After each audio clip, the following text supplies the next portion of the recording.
Hello, Van Heusen here with a quick video for Strapped and Secure. This video is specifically for our warrior tribe. This is one of your warrior training videos. This one is specific to stun guns. I'm going to provide you 5 do's and 5 don'ts when it comes to your use of stun guns. Let's get started. One of the first things I'm going to go over are the don'ts.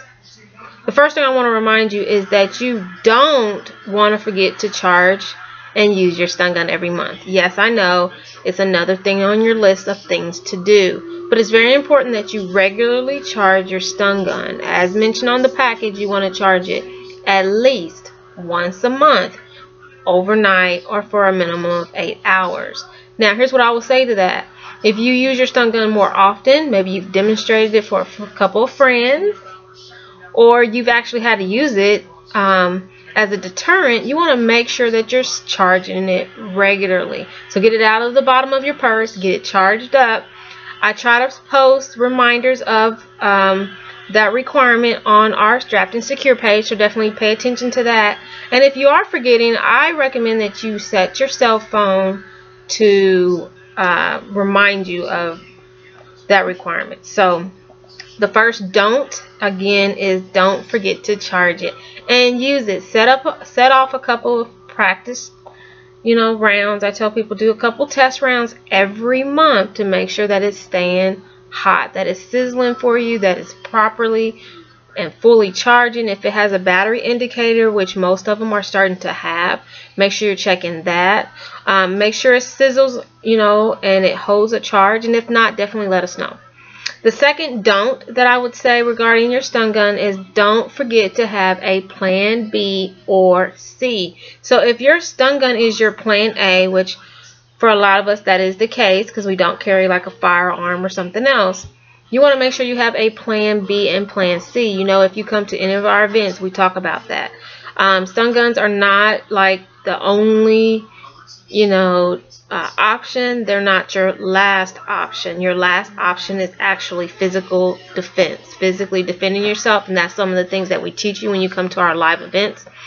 So always have a plan B or C depending on where your stun gun falls. In some situations, your stun gun may not be your plan A. It may actually be your last resort. It may be the thing that you're going to pull out after you've exhausted everything else. But I want you and encourage you to practice what that plan is. It's not a strategy if you don't practice it. All it is words. So make sure you have a plan B, and I recommend that plan B also include one of my favorite things, and that is the disable pin, and we'll get to that when we get to number 3. Number 3 in the don'ts when it comes to stun guns is don't forget your disable pin. Don't lose it.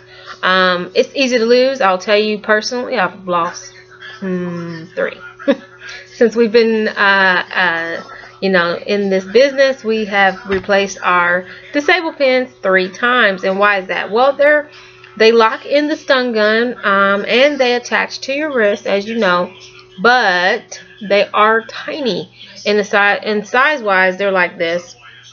I don't know if I have one out. I'll show you real quick. They're not big, the disabling pin, but this thing can come up missing in the dark. So make sure you don't lose your disable pin. And if you do, your stun gun won't work. So don't lose your stun gun. Don't forget to have it. If you take it out and you put it somewhere to remember it, don't forget to put it back in your stun gun. I actually carry mine ready to rock and roll just because I don't have time to dig this out of my purse to use this. So that's my number 3 don't, is don't lose or forget your disable pin. Number 4, don't get cocky. So sometimes I have to say that to people. Yes, stun guns are awesome and they are a great self-defense tool. They can definitely help keep you safe, but what they cannot do is compensate that ego of yours. So don't get all cocky because you have a stun gun and decide you're going to go around all willy-nilly threatening people. That is not okay. That's a no-go. Your stun gun is your personal business unless you need to use it. I say treat your stun gun like you treat a firearm. Don't pull it out unless you're planning on using it. And if using it means, as a deterrent, setting off a couple rounds as a deterrent, that's fine too. But no false draws. Don't pull it out just to intimidate people. Pull it out to actually use it. So that's number 4. Don't get cocky. Number 5 in the don'ts when it comes to stun gun usage is don't confuse a stun gun with a taser. I would think most of you guys already know that, but we do have a few newbies, so I'm just reminding you, they are not the same. Stun guns are non-lethal, and they can help, you know, take down the bad guy, but not in the same way that a taser would. A taser is going to shoot prongs. A taser actually penetrates skin and has to be removed for that electrical charge to stop overtaking the body. A taser is going to affect the muscles in a way that's going to be disabling. A stun gun is going to cause the muscle, the large muscle group, to contract and limit that attacker's ability to continuously harm you, but they're not permanent. Once you take that stun gun away from that point of contact, it's no longer impacting them. So again, do not confuse number 5, and the biggest one that I can preach to you guys is not to confuse a stun gun with a taser. So now what do we talk about? We talk about do's. There are 5 do's that you want to do when using or carrying a stun gun. Number 1, use it, practice with it regularly. Do use it. If a whole 30 days goes by without you pulling it out, that's bad. Practice, practice, practice. Remember, I told you in one of our other videos, it takes 1,000 repetitions to build muscle memory. Where are you in that number? If you have not built muscle memory when it comes to using your stun gun, chances are it's not going to protect you. You're not going to be comfortable with it. If you still jump every time you hit the sizzle, that means you need more practice, because when you get ready to use it, you're going to have enough going on that you're not going to want to be shaken. So number 1 is practice regularly. Something I want to remind you is that a lot of people make voltage claims, so I don't want you to get caught up in that. I have to say that anytime I'm talking about stun guns. It doesn't matter how many voltages you have. That is a sales pitch, and we're not salesy people, okay? So if someone says, well, my stun gun is 5 million volts, and this one says, well, my stun gun's 10 million volts. At the end of the day, it's about that current going from point A to point B, and it's going to get there whether you're doing it 5 or 4 million volts. It's going to get there. So the goal is to get it there, right? So it's not going to go any faster. People say, oh, that means it's going to get through his muscle faster. It's going to impact him faster. It really isn't. So don't fall for those gimmicky lines, okay? So practice regularly is your first do. And your second do is consider having more than one stun gun. So, you know, our stun guns are very reasonably priced. And that's for good cause. Sometimes you may need more than one. I tell you, we have several, obviously, because we sell them, but not just because we sell them. We have several because if I'm in one location and the hubby is in another location, does he not deserve to have a stun gun? Does he not need to have a level of protection? He does. A lot of times we go different places with the 2 different kids. We both need a stun gun. Sometimes I'm charging one and need a stun gun while that one is charging. So consider having more than one. The third do is teach your kids about safety when it comes to stun guns. Just like with a firearm, you don't want to have anything in your house if they don't know what its purpose is for and how to use it. Does that mean they need to be running around the house with it? Absolutely not. Make sure they understand it is a weapon, and all weapons have rules to follow, and for the kiddos, those rules don't involve them. But at the same time, I don't want them scared of it. If in an emergency and someone's attacking you and they are there, they have to protect themselves. So it may serve you to show them how it works and help them understand what its purpose is. So do teach the kiddos about them.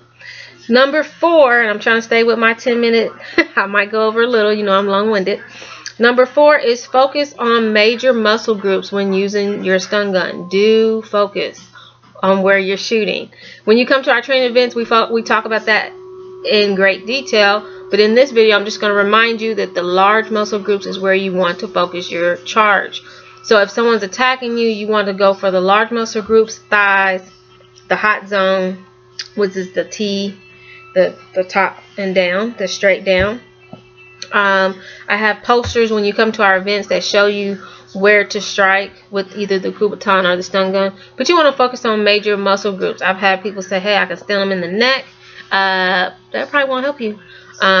Remember, they're only impacted in the area that you are placing that charge. So if you stun gun them here, is that going to make their arms not work?